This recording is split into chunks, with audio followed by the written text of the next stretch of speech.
गांव में एक तालाब था, बहुत पुराना, चौड़ा और गहरा।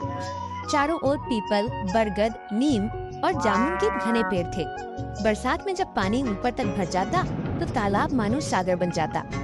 मगर उस तालाब के किनारे ही एक टूटी फूटी झोपड़ी थी, घास फूस और मिट्टी की दीवारों से बनी, जिसकी छत हर बारिश में टपकती रहती थी। उस झोपड़ी में रहता था रुपेश, जिसकी उम्र कोई 40 साल के आसपास रही होगी।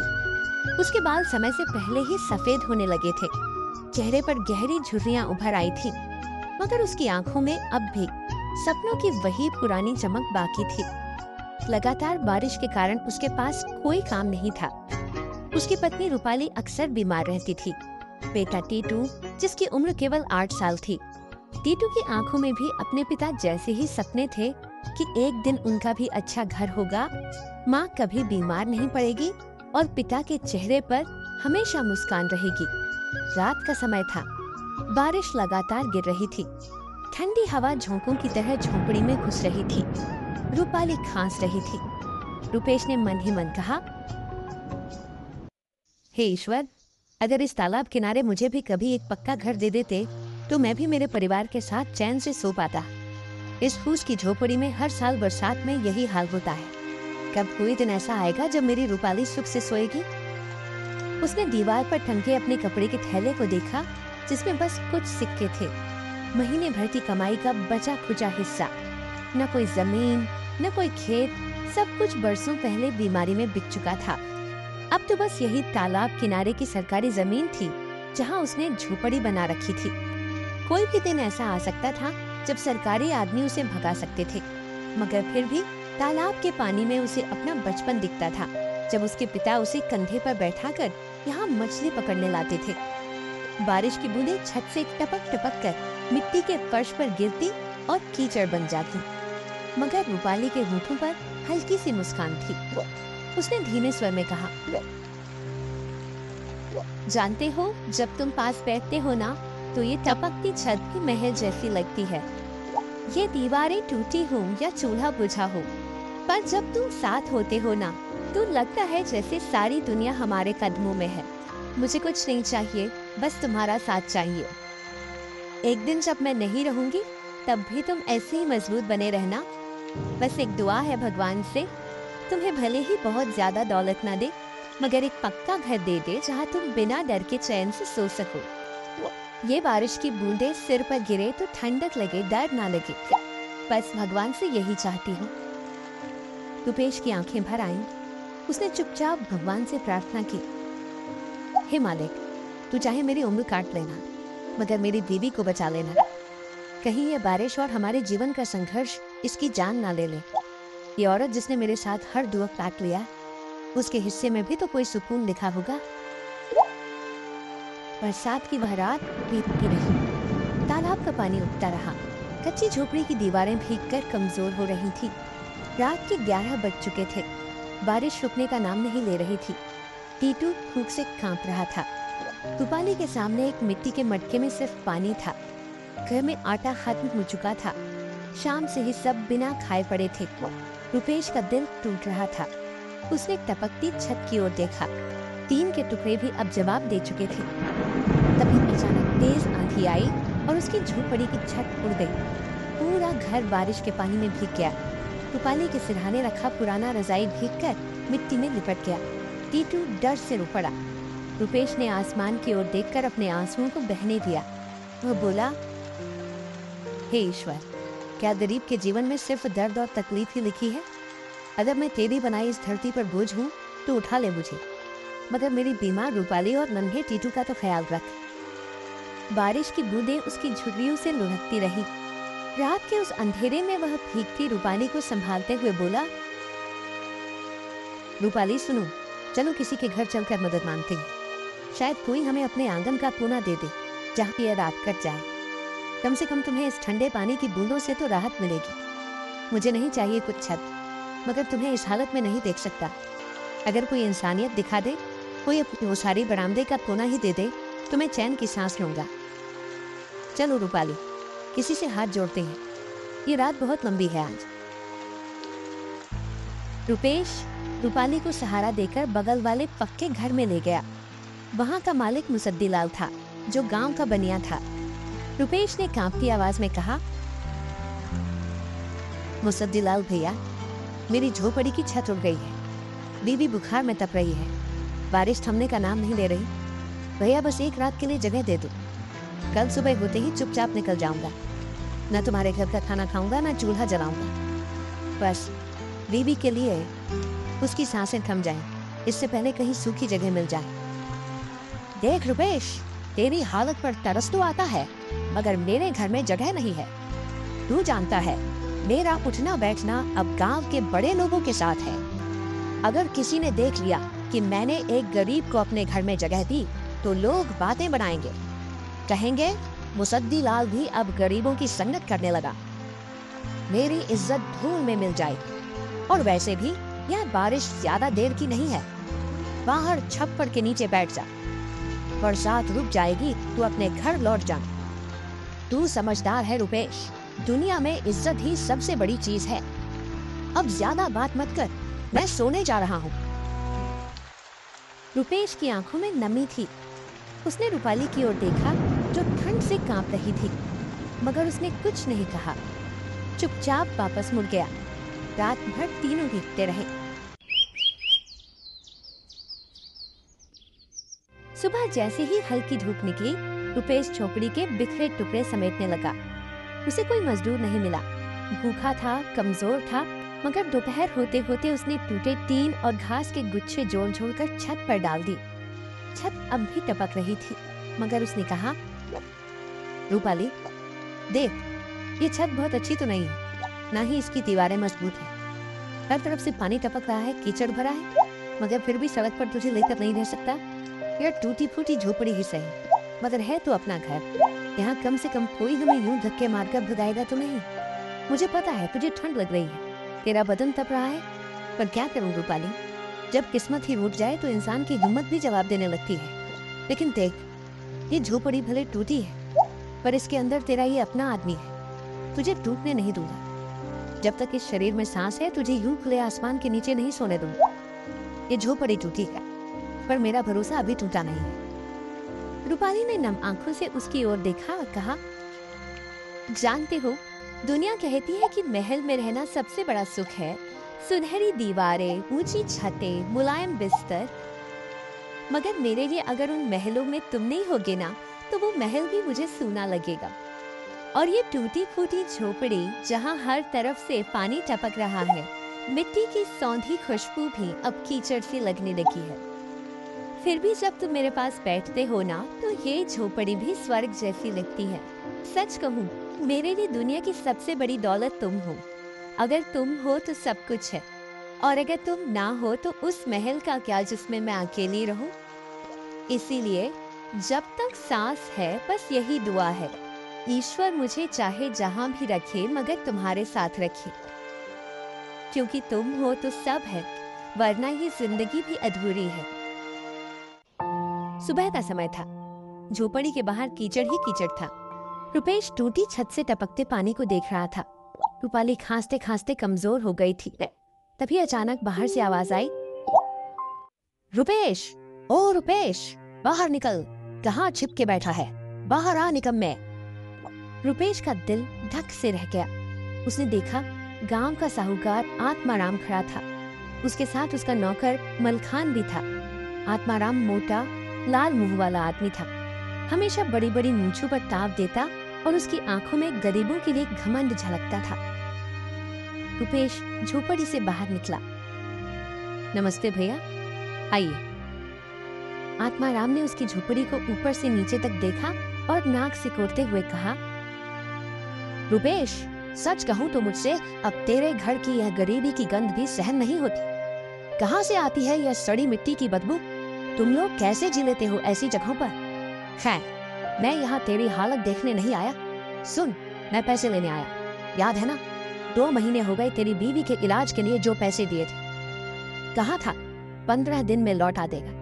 अब तो पूरे 2 महीने बीत गए। सोचा था तुझ पर तरस खा लूं, मगर लगता है तरस भी बेकार गया। अब बता, कब लौटाएगा मेरा पैसा? या फिर तेरी यह झोपड़ी भी नीलाम कर दूं? वैसे भी किसी काम की तो है नहीं। मगर कम से कम मेरे पुराने गोदाम के लिए टिन और बांस ही काम आ जाएंगे।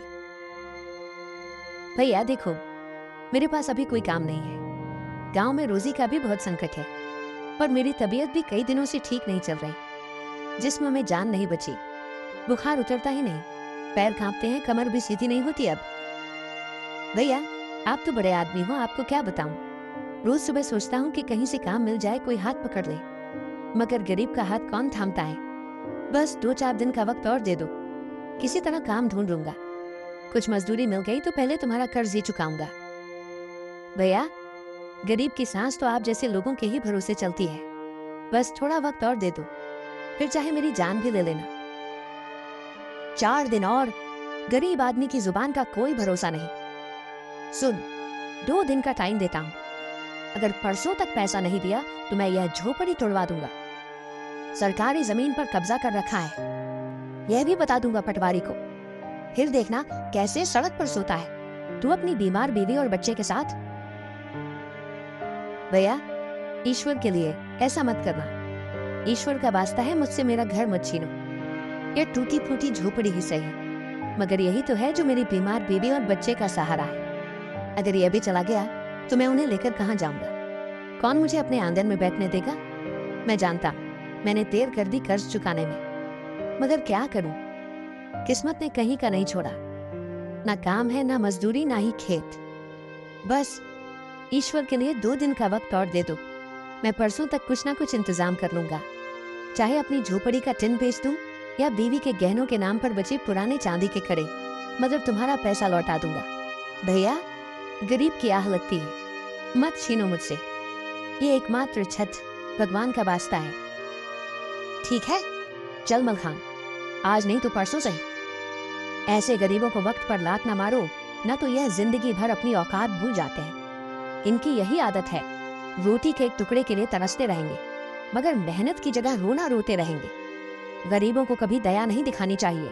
लात मारो तभी काम करते हैं। चल देखेंगे परसों क्या इंतजाम करता है, वरना इस झोपड़ी को उखाड़ कर फेंक देंगे और जमीन पर गोदाम खड़ा कर देंगे। साहूकार वहां से चला गया। रुपेश वहीं गीली मिट्टी में बैठ गया। उसकी आंखों से आंसू बहने लगे। टीटू दौड़कर उसके पास आया और बोला, पिताजी आप चिंता मत करो, मैं कोई काम कर लूंगा। मुझे स्कूल जाने की जरूरत नहीं। मैं खेतों में काम कर लूंगा या फिर साहूकार के गोदाम में बोरी ढो दूंगा। हम दोनों मिलकर पैसा चुका देंगे। मैं रोज सुबह से शाम तक काम करूंगा।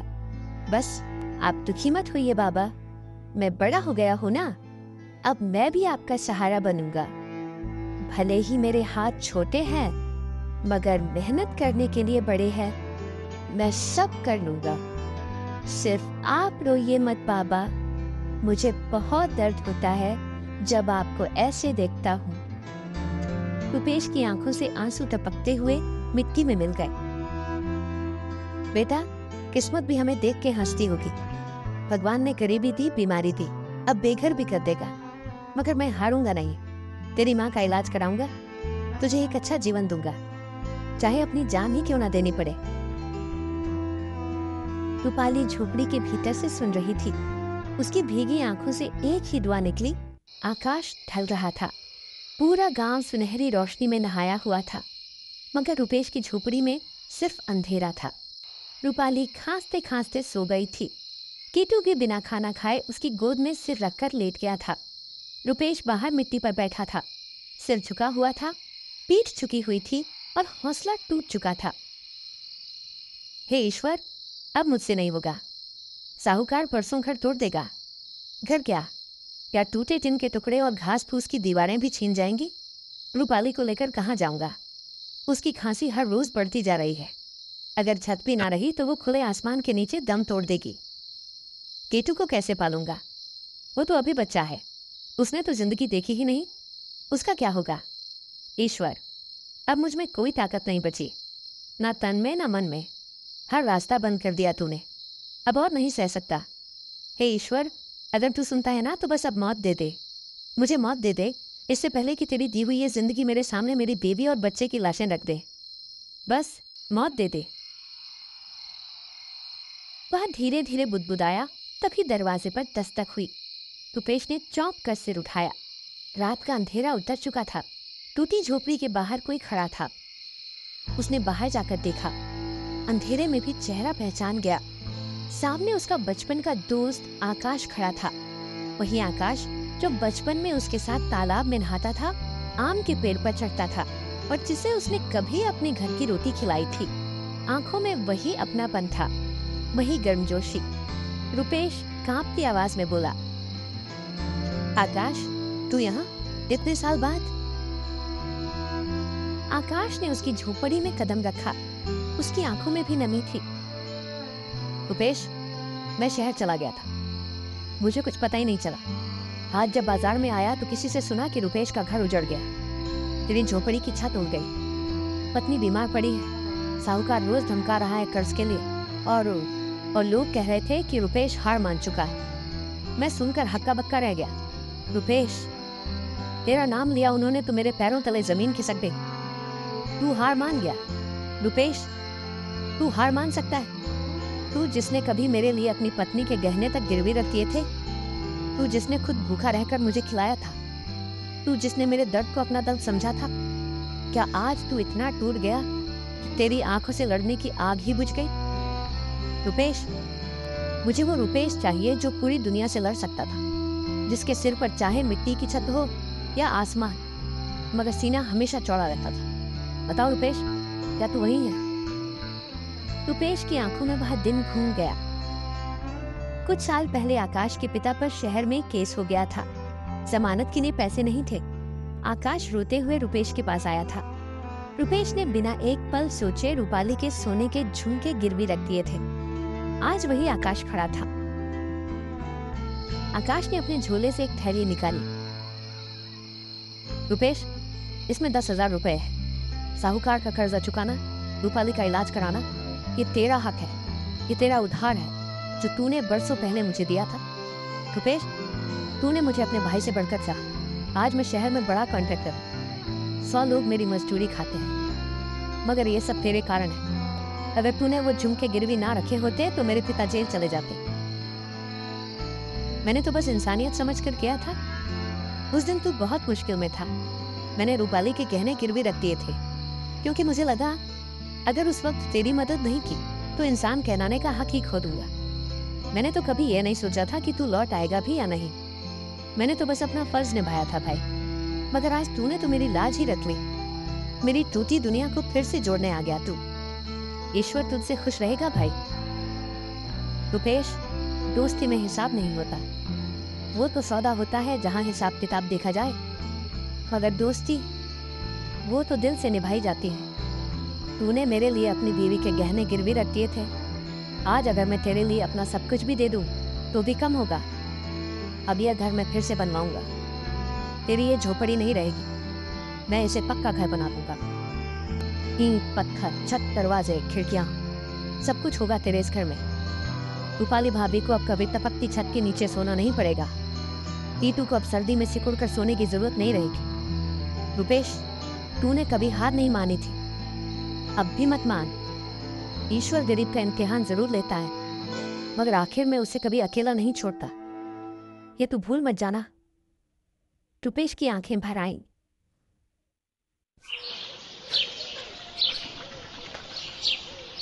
आकाश के दिए पैसों से रुपेश ने सबसे पहले साहूकार का कर्ज चुका दिया। साहूकार पैसों को उलट पुलट कर देखता रहा।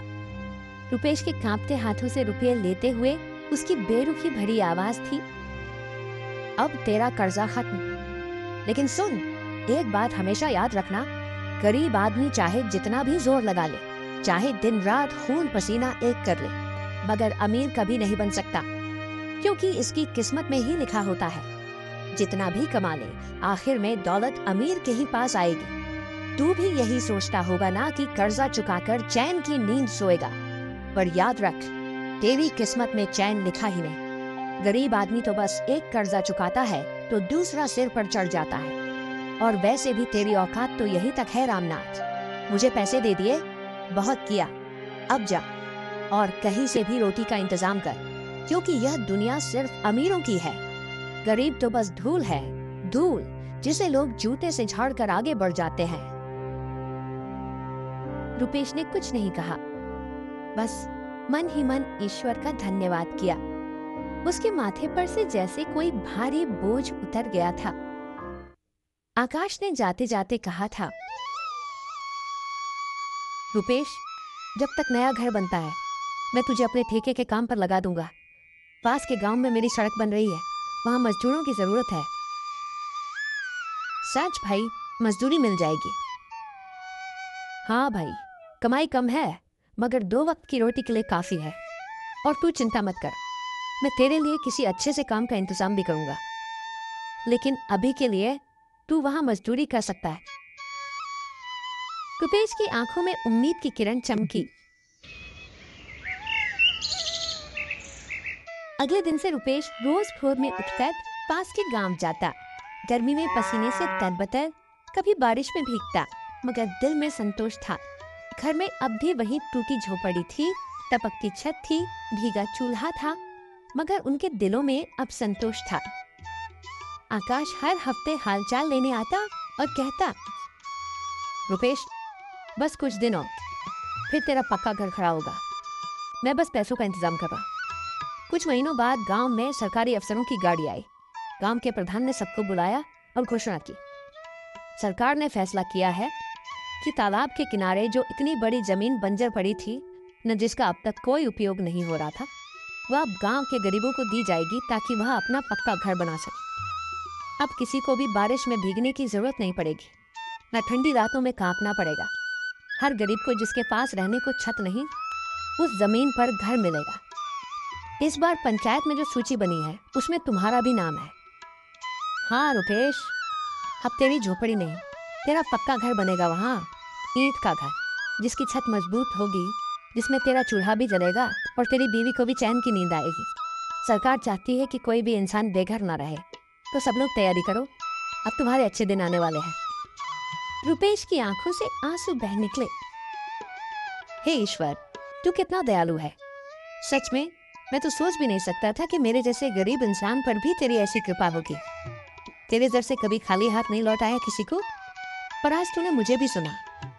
अब मुझे और क्या चाहिए? मेरी बीवी को एक पक्का घर मिल जाएगा, मेरा बेटा भी अब ठंडी जमीन पर सिकुड़ कर नहीं सोएगा, उसकी पढ़ाई भी होगी, उसका भविष्य भी बनेगा। हे मालिक, तेरी इस नेमत के आगे तो सारी दुनिया की दौलत भी छोटी लगती है। बस यूं ही अपनी दया दृष्टि बनाए रखना। मुझे और कुछ नहीं चाहिए, बस इतना कि जब तक जीऊं तेरा नाम लेता रहूं और अच्छे कर्म करता रहूं। उस दिन शाम को टीटू के साथ बैठकर रुपेश ने सूखी रोटी खाई। उसने आसमान की ओर देखा। आकाश ढल रहा था, ठंडी हवा चल रही थी। पास ही रूपाली खांसते हुए भी मुस्कुरा रही थी। रुपेश के होठों से बस यही निकला, कितना भी कम दे मगर सुकून दे दे, बस यही बात है। ऐसी मजेदार कहानियाँ देखने के लिए हमारे चैनल को लाइक करें, सब्सक्राइब करें और बेल आइकन को दबाना ना भूलिए। शुक्रिया।